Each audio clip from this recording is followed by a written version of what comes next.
Bismillahirrahmanirrahim. Assalamualaikum warahmatullahi wabarakatuh. Nama saya Muhammad Rifqa Alfarisi, NIM 12120731759. Kelas Ilmu Hukum semester 6, Fakultas Syariah dan Hukum. Baik, di sini saya akan membahas materi hukum laut saya dengan judul Zona Ekonomi Eksklusif. Apa itu zona ekonomi eksklusif?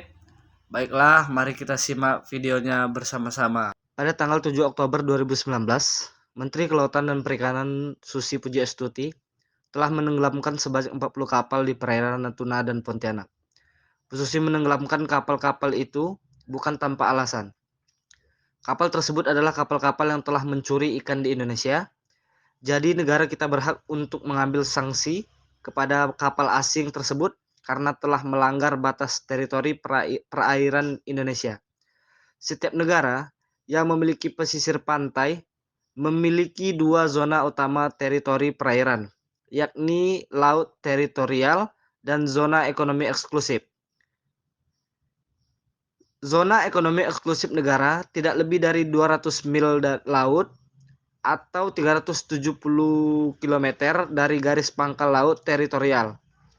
Bagian 5 Pasal 55 Konvensi PBB mendefinisikan zona ekonomi eksklusif adalah suatu daerah di luar dan berdampingan dengan laut teritorial yang tunduk pada rezim hukum khusus yang ditetapkan dalam bab ini, di mana hak dan yurisdiksi negara pantai serta hak dan kebebasan negara lain diatur oleh ketentuan konvensi ini.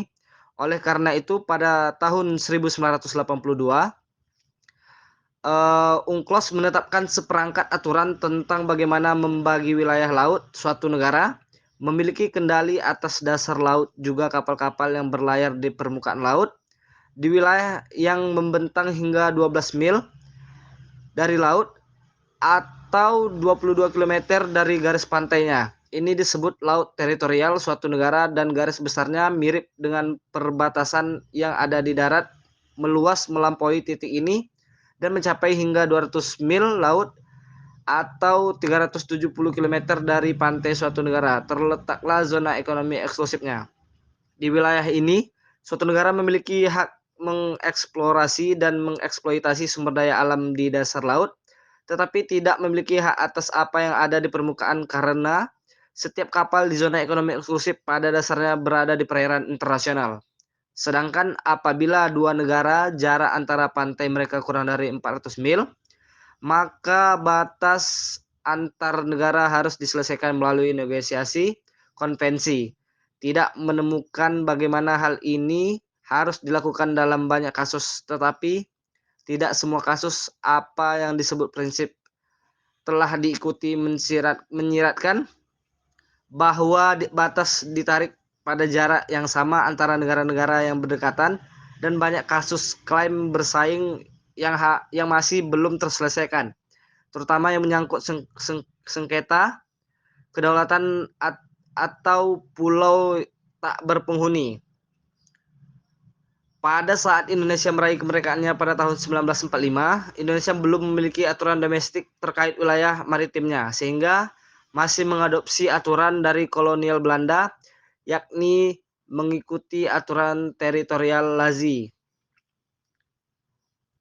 Mengatur bahwa lebar maksimal laut teritorial yang dapat dimiliki Hindia Belanda adalah 3 mil laut atau 5,5 km di setiap pulaunya. Tentu saja hal ini menyebabkan adanya laut bebas di antara laut teritorial Indonesia yang memiliki ribuan pulau. Hal semacam ini sangatlah berbahaya bagi negara karena kapal-kapal dari negara lain yang tidak bersahabat bisa dengan mudahnya mengarahkan kapal perang untuk mengancam kedaulatan negara Indonesia.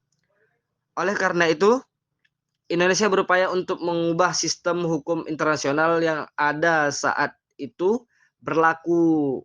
Moter Kusuma Atmaja menemukan keputusan Mahkamah Internasional untuk kasus Anglo-Norwegian Fisheries Case. Terdapat satu elemen dari dalam kasus tersebut, yaitu diterimanya praktik Norwegia yang menetapkan garis pangkal lurus atau strike baseline untuk menutup pulau-pulau kecil yang berlokasi di hadapan pantainya.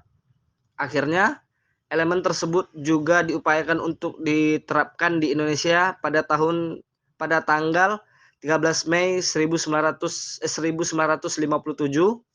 Usulan tersebut akhirnya dideklarasi oleh Perdana Menteri Juanda.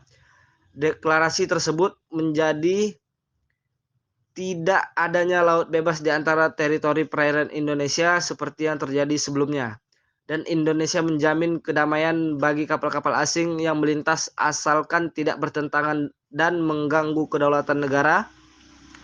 Deklarasi Juanda tersebut segera disusul dengan suatu peraturan perundang-undangan domestik Indonesia yang tertuang pada Undang-Undang Nomor 4 PRP 1960 tentang perairan Indonesia.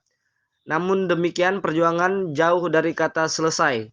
Deklarasi dari Indonesia tersebut tidak serta-merta diterima masyarakat internasional. Negara-negara maritim besar yang sudah biasa menggunakan laut bebas di antara pulau-pulau Indonesia sebagai jalur pelayaran angkatan lautnya segera menentang deklarasi Juanda.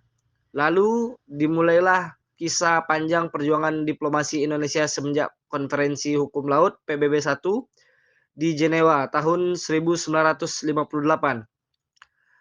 Konferensi Hukum Laut PBB 2 tahun 1960 hingga Konferensi Hukum Laut PBB 3 tahun 1973 hingga 1982 untuk memperjuangkan diterimanya prinsip Deklarasi Juanda, yang kemudian dikenal dengan istilah prinsip negara kepulauan oleh masyarakat Indonesia.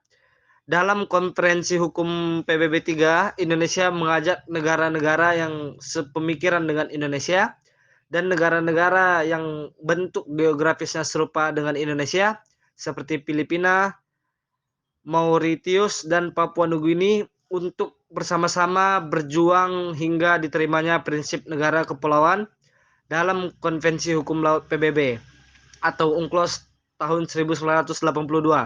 Dengan diterimanya prinsip negara kepulauan dalam UNCLOS 1982 secara resmi menurut hukum internasional, wilayah kedaulatan Indonesia bertambah 4 kali lipat tanpa jalur perang kembali lagi ke zona ekonomi eksklusif yang diukur sejauh 200 mil laut atau 370 km dari pantai geografi, sudah mengumpulkan 10 negara dengan zona ekonomi eksklusif terluas di dunia.